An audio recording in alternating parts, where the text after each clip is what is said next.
Alright, what's up YouTube? MasterHodor with another Wi-Fi battle. I'm battling Bone King in this video. He's got a Tyranitar, Salamence, Tail Flame, Hunchcrow, Scolipede, and Galvantula. I'm assuming the Galvantula is going to be the lead with Sticky Web. The Scolipede could be scary. It could carry Baton Pass, boost a whole bunch of times, and send it on over to the Salamence. That would be a big problem.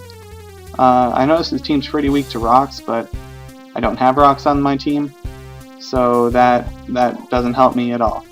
Let's see here. I'm going to lead with my Rotom.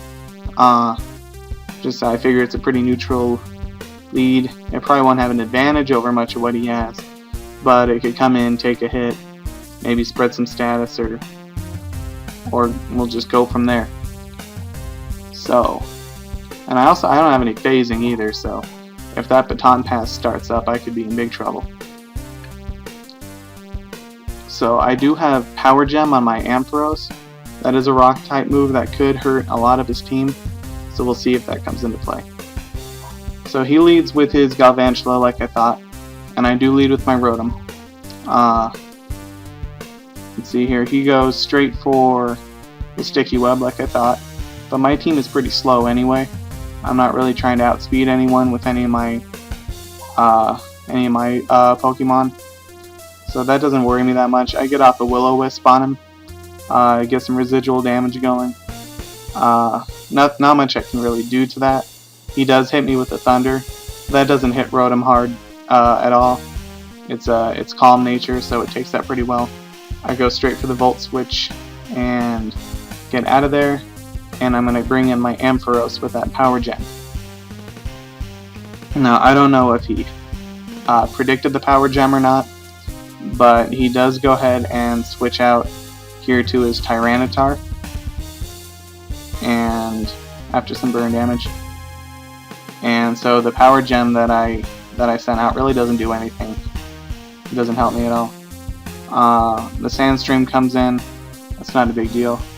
Like I said, he comes in, he takes his Power Gem pretty well. So I do switch back out to my Rotom afterwards.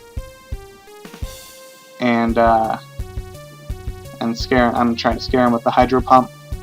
But what I go for here is the Will-O-Wisp. I think I want to cripple this Tyranitar that Mega Evolves before it could really do much damage to me. Unfortunately, it does. It goes for the Dragon Dance on the Switch, so that could really, that really would have been a problem if I didn't have the Rotom. But it does scare him out, and he brings in his Tail Flame, probably expecting the Will-O-Wisp. If he expected a Hydro Pump, I'm sure he wouldn't have brought in the Tail Flame. So, in comes Tail Flame. I actually missed the Will-O-Wisp on it. I don't think it would have mattered anyway. I don't think fire types can be affected by that. So I send out Garchomp to take the incoming Brave Bird that I expected. And because Rotom was actually probably couldn't take a Brave Bird at that point. He does go for the Flare Blitz instead though, and Garchomp takes it like a beast. And now here's where the battle gets kind of interesting. I expected him to switch out his Tail Flame, expecting a Rock Slide, but instead he stays in and used me first. And so I had used Earthquake to hit whatever came in, but instead I missed the Earthquake and it uses me first and hits me with an Earthquake. He probably expected me to use the Dragon Attack, which would have hit me back for super effective damage, which I go for next. I go for the Outrage just to try to hit it, but it uses Fly, so it dodges that. That was a really tricky set with the Tail Flame there. It really surprised me, and it really annoyed me. So here comes the Fly, and I switched in Aegislash because it's holding the Rocky Helmet to get some more recoil damage on the Tail Flame. It comes in with a Flare Blitz like expected, and my Aegislash does live it with, I think, 33 HP. So that's pretty good. I go for the Swords Dance after getting hit, and then the next turn I go straight for the Shadow Sneak and take out the Tail Flame. And I don't know why I didn't use Brave Bird. It definitely outsped me anyway, So if I had Gale Wings, that probably would have taken out my Aegislash, but I did get the Shadow Sneak off, so I'm not complaining. In comes the Honchkrow, and that thing kind of scared me because obviously it's a good matchup against Aegislash, but also because Honchkrow all around is pretty good. It uses the Night Slash on me, but I use King Shield and drop its attack. That really didn't matter because it hits me right again with Night Slash and actually gets the critical. I'm sure that didn't matter. I was only at 33 HP anyway. But at least this attack is dropped for the next one coming in. Here's where I go for broke here. I go straight for the belly drum on my Azumarill after getting hit with the Giga Impact here. It takes it really well. I go for the belly drum, and of course with the Citrus Berry it heals it back up. And at this point I got a max attack Azumarill with priority and only one resist on the other side. So looking pretty good for me. I was scared that the rest of the team, the Scolipede and the Salamence, so I just started spamming Aqua Jet. I do manage to take out the Honchkrow with it and the Scolipede back to back. That was really nice. I didn't have to worry about that anymore. He sends out Salamence and gets an Intimidate off. It drops my attack a little bit.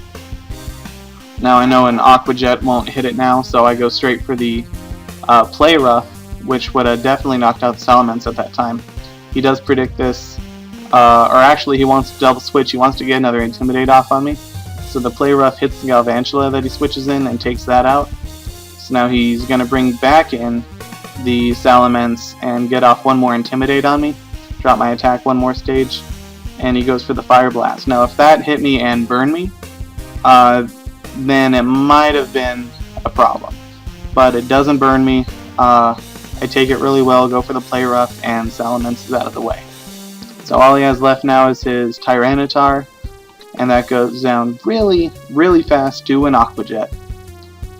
So yeah, that's I expected the battle to be a lot more competitive. His team was really good, really diverse, and it did scare me.